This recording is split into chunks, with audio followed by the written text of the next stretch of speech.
Hey guys, स्वागत है आप सबको एक नई वीडियो में। और आज है सितंबर 5 टीचर्स डे। तो इस दिन हमारे कॉलेज ने एक मोटिवेशनल क्लास अरेंज किया है जो स्कूल लोगों की तरफ से होगा। और इस क्लास में हमको सारी एजुकेशनल टॉपिक पे डिस्कशन मिलेगी। तो अभी चलिए आपको हम डायरेक्ट मिलते हैं उस क्लास में। हरे राम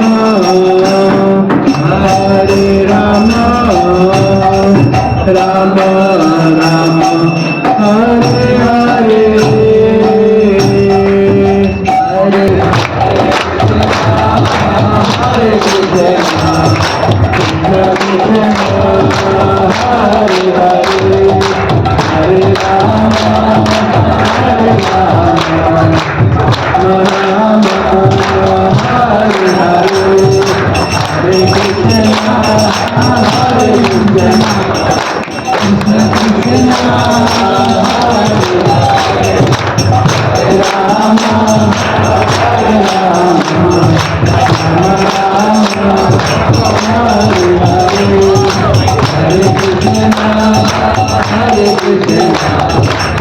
हरे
कृष्ण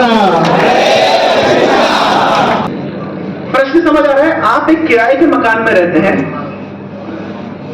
आप एक किराए के मकान में रहते हैं और वो मकान पुराना हो गया है, खराब हो गया है। आप एक दूसरा मकान में जाएंगे तो दूसरा मकान किस पर निर्भर करता है? तो दूसरा किराए का मकान किस चीज पर निर्भर करता है? वो बड़ा मकान होगा, छोटा मकान होगा, किस पर निर्भर करता है? हाँ, मनी। आप कितना रेंट दे सकते हैं? यस और नो?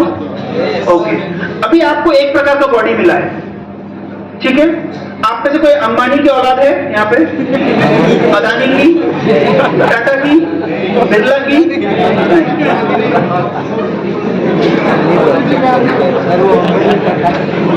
अरे जमशेदजी टाटा की भैया नहीं ना? कोई अंबानी अदानी की औलाद यहाँ पे नहीं बैठे ना? अच्छा, आप इमेजिन करिए अंबानी की औलाद ने ऐसा कौन सा काम किया हो कि अंबानी घर पैदा हुआ? आप लोग इतनी मेहनत करके नौकरी पाएंगे, यस और नो? उसमें भी कोई गारंटी नहीं है। एडमिशन से पहले कॉलेज क्या बताता है? 100% प्लेसमेंट। और प्लेसमेंट से पहले क्या बताता है? At your calibre.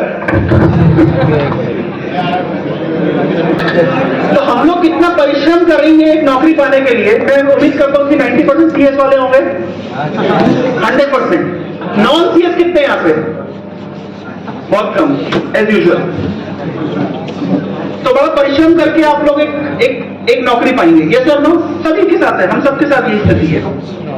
लेकिन अंबानी के लड़के ने ऐसा कौन सा काम किया होगा कि पैदा ही अंबानी के घर में हुआ? इमेजिन कर, समझ रहे, कॉन्टेक्स्ट समझिए। उसने ऐसा कौन सा काम किया होगा कि अंबानी के घर में पैदा हुआ? उसको नहीं करना, उसको बीटेक एमटेक करना जरूरत नहीं है, उसको प्लेसमेंट में बैठना जरूरत नहीं है। समझ रहे? तो ये कौन डिसाइड करता है कि हम कहां से जन्म लेंगे? जैसे मान लीजिए हमारे पास यहाँ गर्ल्स हैं, आपका सौभाग्य कि आपने भारत में जन्म लिया है, अफगानिस्तान में जन्म लिया होता तो क्या हालत होती? इमेजिन कर लीजिए, आपका सौभाग्य कि हम सबका सौभाग्य हमने भारत में जन्म लिया। आप लोगों ने नॉर्थ कोरिया में जन्म लिया होता तो क्या डिसाइड करता है कि आप नॉर्थ कोरिया में जन्म नहीं लिए, भारत में लिए? क्या डिसाइड करता है कि आप अफगानिस्तान में जन्म नहीं लिए, भारत में लिए? क्या डिसाइड करता है कि आप अंबानी अदानी के घर में जन्म नहीं लिए? पॉइंट समझ लीजिए, ये साइंस है कि नहीं है? अच्छा मान लीजिए कि मैं आपको ऐसा ट्रिक बता दूं कि चलो ये जीवन तो जैसा भी है, लेकिन अगले जीवन में यार कम से कम अंबानी अदानी के घर पे जन्म लोगे, तो ज्यादा मेहनत किस पे करोगे? कॉलेज के प्लेसमेंट के लिए, जो मैं साइंस बताऊंगा उसके लिए?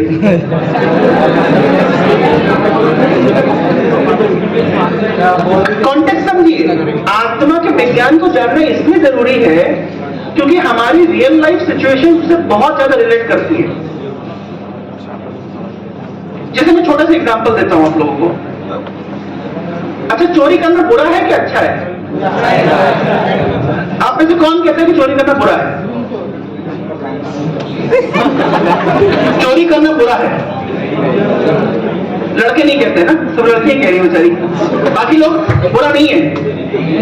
चोरी करना कितने लोग मानते बुरा है? आप मानते बुरा है? क्यों बुरा है? यस, क्या नाम है आपका? इप्सिता।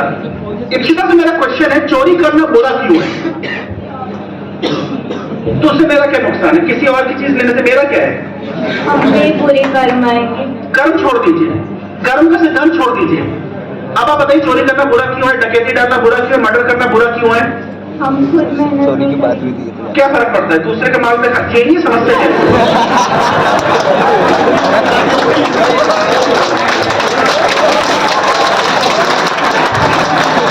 चोरी करना बुरा क्यों है?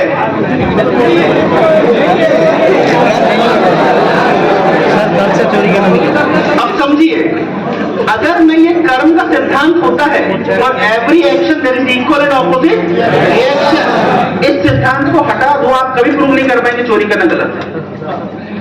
माय पॉइंट इज, अगर कर्म होता है, आफ्टर लाइफ होती है, स्वर्ग नरक होता है, अगर ये कॉन्सेप्ट को आप छोड़ दें, आप कभी प्रूव नहीं कर सकेंगे कि दूसरे लोगों को न्याय कैसे मिलेगा।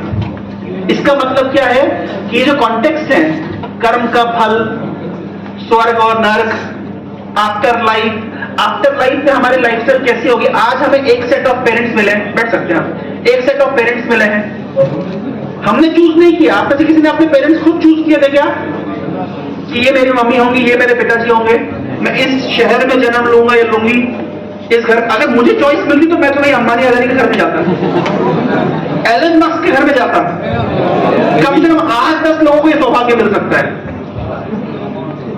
कम से कम 8-10 लोगों को एलन मस्क के घर में जन्म लेने का सौभाग्य मिल सकता है। उनमें से मैं एक अपने आप को चुनवाता, परंतु मेरे पास चॉइस नहीं थी। तो फिर मेरे पास चॉइस नहीं थी, चॉइस कहां थी? कौन कंट्रोल कर रहा है? तो ये सिद्धांतों को जानने के लिए, समझने के लिए एक अलग dimension of science, that is called spiritual science. आप, ये हमारे माइंड का नेचर है, हमेशा डिससेटिस्फाइड रहता है। तो हमारे माइंड की डायनेमिक्स को समझना जरूरी है या नहीं है? मान लीजिए आप लोगों ने प्रिपेयर किया होगा, बहुत सारे फ्रेंड्स के साथ मिलकर आपने जेई का प्रिपरेशन किया होगा, लेकिन आप गीता कॉलेज में पहुंच गए, वो आईआईटी में पहुंच गए, ऐसा हुआ किसी के साथ? कैसा लगता है? ऊपर से सोशल मीडिया बोल सकते हैं wow congratulate yes my friend, लेकिन अंदर क्या हालत है? आग लगती है, हाँ है ना, जलता है, धुआं आता है, बदबू आती है, दूसरे को आती है, पता चल जाता है। यस, हम जो भगवान को मानते हैं वो फुलफिल हो सकता आप जो नहीं मानते वो भी फुलफिल हो रहा है ना, बिना मांगे इतना कुछ फुलफिल हो रहा है मांगने से क्यों नहीं होगा? परंतु हमेशा भगवान को मांगने के एटीट्यूड से नहीं जाना चाहिए। There are different platforms, we go to God out of fear. कुछ रिलीजियस ट्रेडिशंस होते हैं वो डर से जाते हैं, अगर भगवान के पास नहीं जाओगे तो तुम्हें नरक में डाल दिया जाएगा, जहन्नुम की आग में सड़ते रहोगे, डर के कारण। ये लोवेस्ट प्लेटफॉर्म है। दूसरा प्लेटफॉर्म है आउट ऑफ डिजायर, ये चाहिए वो चाहिए वो चाहिए, मांगने के लिए, ये भी बहुत लो प्लेटफॉर्म है ना। उसके ऊपर God give us today daily bread. हम लोग कॉन्वेंट स्कूल में पढ़ते थे, आपने जाया कोई कॉन्वेंट स्कूल से? हम लोग कॉन्वेंट स्कूल में प्रेयर बोलते थे, O God give us today daily bread. तो डेली ब्रेड तो भगवान दे ही रहे हैं ना, तो भगवान को अपनी डेली ब्रेड के लिए डिस्टर्ब क्यों करेंगे? अमेज़न के जंगलों में इतने बड़े बड़े हजारों हाथी रहते हैं जिनको टनों में भोजन चाहिए, वो तो ना चर्च जाते हैं, ना टेंपल जाते हैं, ना मॉस्क जाते हैं, भगवान उनको उनकी ब्रेड दे रहे कि नहीं दे रहे? तो हमें क्यों नहीं देंगे? तो we should not disturb God by demanding so much, rather we should request, oh my dear God kindly give us an opportunity to serve you, you have already given me everything. मैं पूछना चाहता हूँ कि तो mail और female वो behaviour different है या सेम है उनका?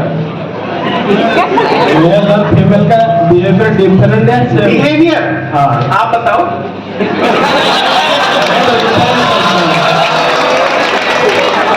मैं सोच रहा हूँ कि वो डिफरेंट है। मैं पूछ रहा हूँ कि जो सोल है, आप पता है ना, जो पता है कि मृत्यु से पहले सोल है तो बाद भी सोल रहता है, तो उसे कैसे पता चलता है कि मेल का बॉडी है फीमेल का बॉडी है?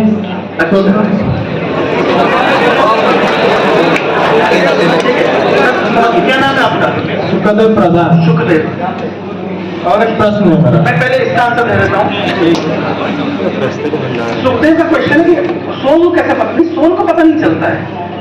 सोल पावर होती डिसाइड करने की मैं कहाँ पे जाऊंगा या जाऊंगी, या मतलब सोल कहाँ जाएगी, तो फिर मैं चुनता फिर अपने हिसाब से, अंबानी अगर घर में चुनता।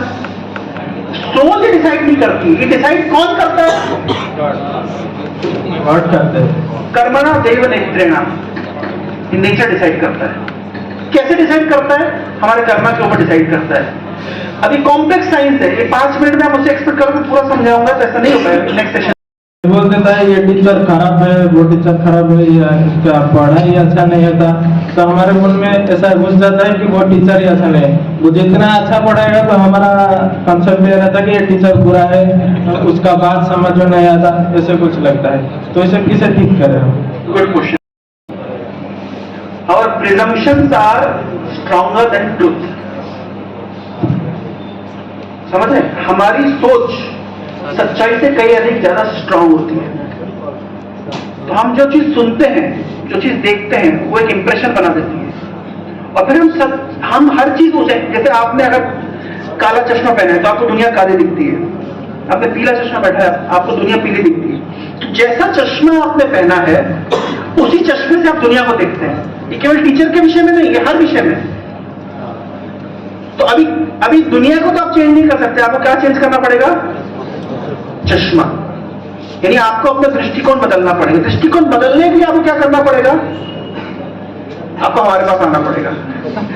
ठीक है, थैंक यू वेरी मच।